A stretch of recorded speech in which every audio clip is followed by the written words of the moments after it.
ቀጥሎ የምንመለከተው ደግሞ ላምን ማስነጠፍ ወይም ድራይንግ ኦፍ ነው። ትክክለኛው ጊዜ መቼ ነው? ላሟ የ7 ወር እርግዝና ስትጨርስ ወይም ለመውለድ 2 ወር ሲቀራት ማስነጠፍ ወይም ማድረቅ አለባችሁ።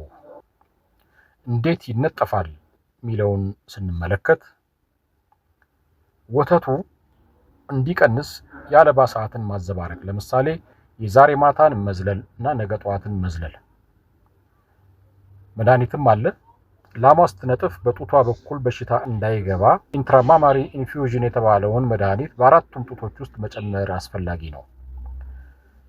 መኖ ላሟ ካረፈች ወይም ከነጠፈች በኋላ የምጥን መኖ መጠኑን መቀነስ ይቻላል። ነገር ግን ለመውለድ 2 ሳምንት ሲቀራት እንደገና ማስለመድ ያስፈልጋል።